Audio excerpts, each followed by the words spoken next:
least $400 that they can call upon in an emergency. So you think about the things that happen. So first off, businesses will close. The cruel irony is that the more you make, the more likely it is that you will continue to be paid even if that business is closed. Because the hourly workers who then don't get paid. So they now lost income. So they also, when the power went off, they lost what was in the refrigerator or freezer. When the water trucks froze, they burst, they caused damage, that, say, $400 or $500 that's going to cost, for most of us, yeah, that's a problem we're going to have to do without something, but it is not a disaster. For them it is. So it's that cruel irony that disasters discriminate. But why does it that happen? Because not everybody has the means in order to take care of their families even in time of disaster. That is fundamentally what needs to change. Is we want a decent food bank. Yes, we are very proud to be able to help families when they're really struggling, but we wish they were not. And what we're really hoping for is an America where everybody is able to take care of their needs because they have the income to do so. And that is ultimately what we're here to hold the time. So let me next introduce our very own Congresswoman Sylvia Garcia. Give her remarks. Yay! Thank you. Thank you all for being here this morning. And I am just really pleased to be here at the Houston Food Bank, who I've collaborated with for many years on many, many events. But there has been no event like this one, where so many of us lost power, lost water, lost our Wi-Fi. I didn't even really have much AT&T reception. I mean, I was on a pin drop. So a lot of us could not do what we're used to doing. But it hurts the vulnerable populations even more, because we have older homes, so our pipes are apt to break more often. My district was totally in the dark, and I know that people are still hurting even today as our power is restored, as our water is back up, because we've got repairs to make. We've got weatherization issues. We've got to make sure that people have food and water. So help was on the way, and now help is here, because my good friend, Representative Ocasio Cortez, sent me a little text about, well, I want to do something. So I immediately said, whatever you do, include the Houston Food Bank, because they're about making sure that people don't go hungry, no matter what, no questions asked. So she said, okay.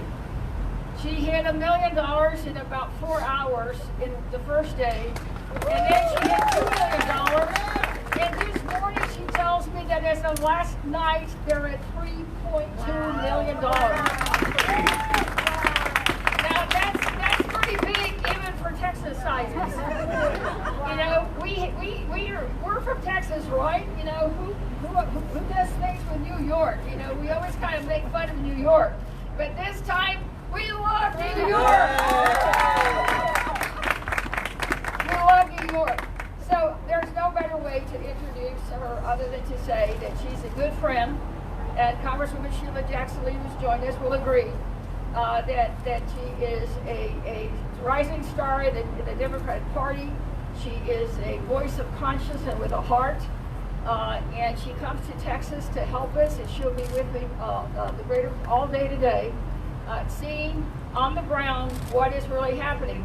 We don't have any fundraisers scheduled. We're not here to talk to the politicians. We're not here to do anything other than talk to people.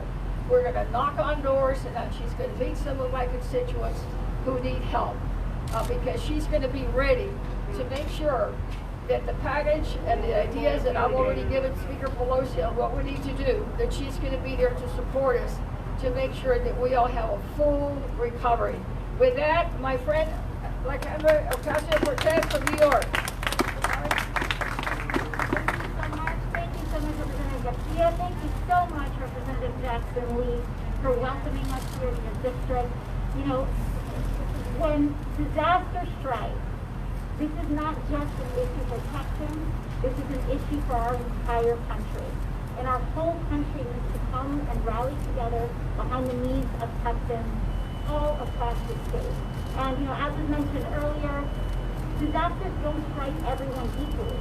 When you already have so many families in the state and across the country that are on the brink, that can't even afford an emergency to begin with, when you have a disaster like this, it can just set people back for years, not just for days. And so we have tragedy in this state. We need to rally around the state. We need to rally federal support for Texans and the state of Texas.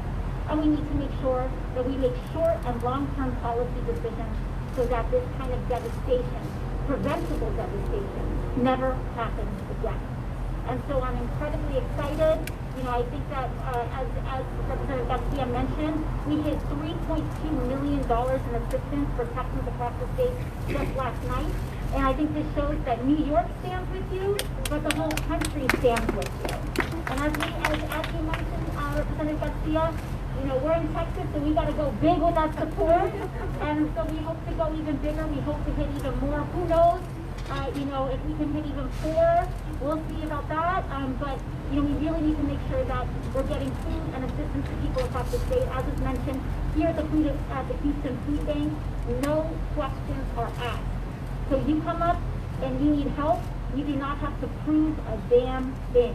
Documentado o indocumentado, puedes tener asistencia y puedes tener ayuda aquí in the Houston Food Bank. If you are documented, undocumented, no matter what your income, no matter your housing status, you can get help here, which is one of the reasons why we are so proud to support the Houston Food Bank, because we want to help everybody.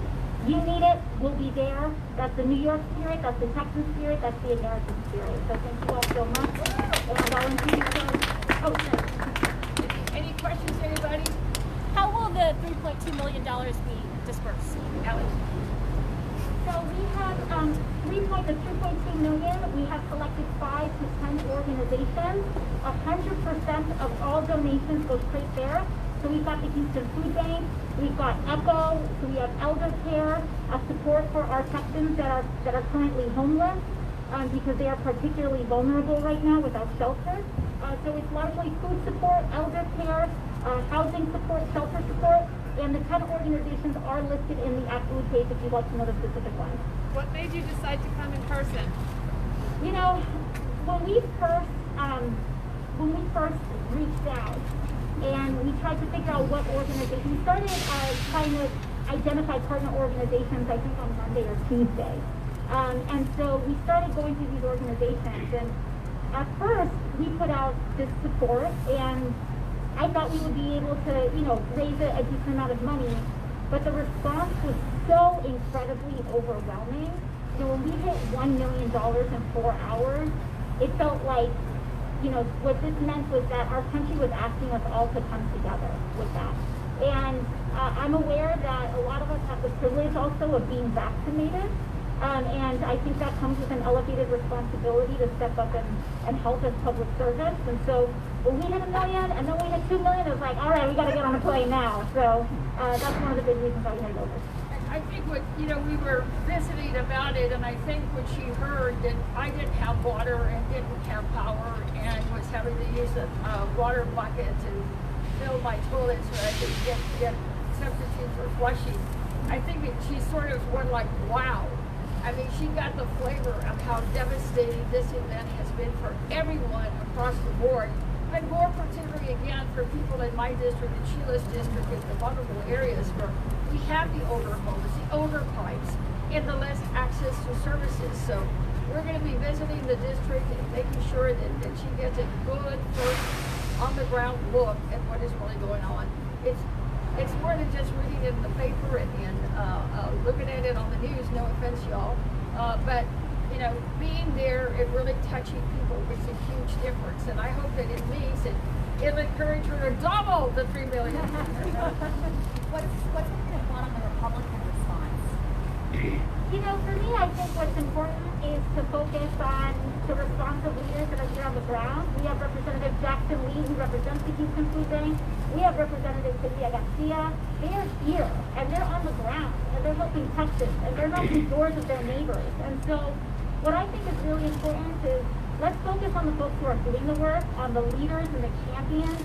And, I mean, the women here, hello, that are doing the work. So, you know, my response is let's give it up to the ladies out here in Houston and across the state who are just kicking butt and making sure that families are getting fed and that the water's turned on. Well, I just want to say that the response could be better from our state leadership. It could have been better in preparation.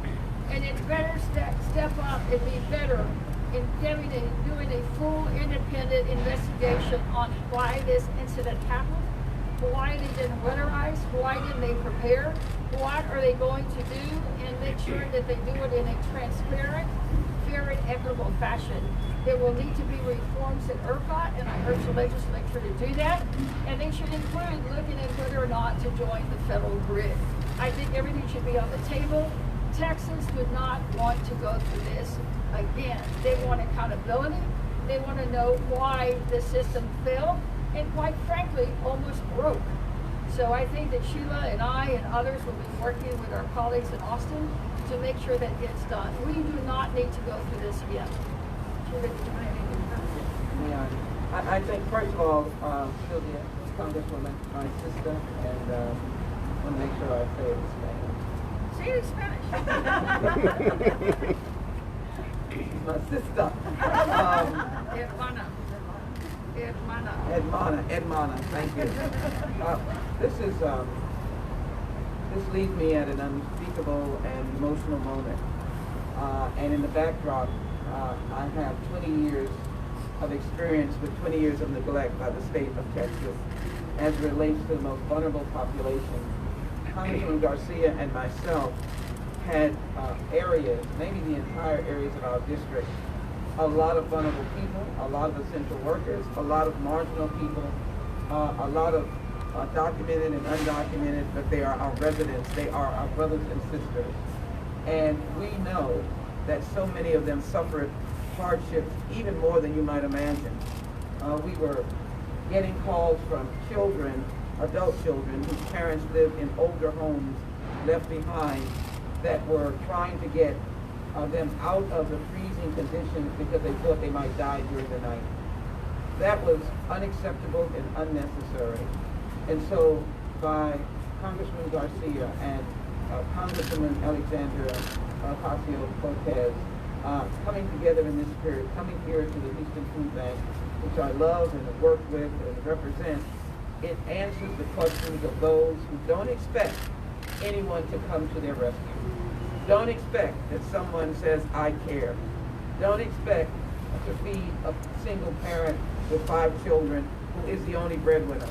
This is why this is so emotional and so moving. I am supporting well checks right now because we really don't know. This is a big city, and we've been without power. We don't know who is still in their home and possibly who didn't make it. By giving to elder care, the food bank, it is a lifeline for so many of our constituents who never, Hurricane Harvey, it goes, you try to get back on your feet. But a freeze, no one can comprehend that. And so we are excited about the dollars. Thank you, Brian Green, because we know that what happens here is a blind justice. It doesn't matter who you are, people know to come to the food bank, and they know to come to food pantry. You're helping so many because food pantry that the food bank helps. So thank you so very much, and appreciate it. We're going to roll up our sleeves and go work. Thank you all for coming out today. That concludes our press conference. Have a good day.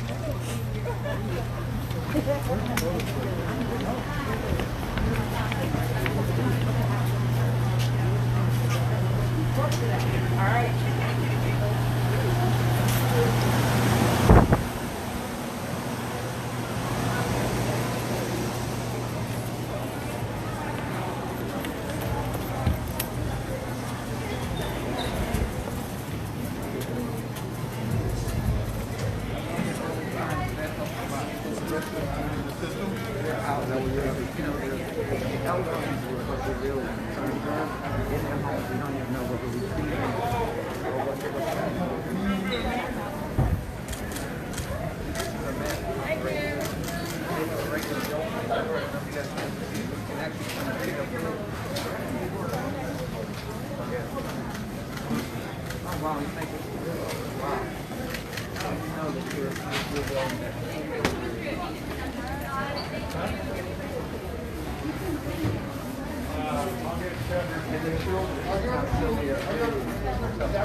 Yeah, so I help lead the high school program of Student Heroes, and we're really focused on training. So if there's any way us as a group could just get a picture at the end of that, that would be really great. If there's any way you could do it.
Okay, if y'all are registered to volunteer, can you please go back to your shift? Thank you.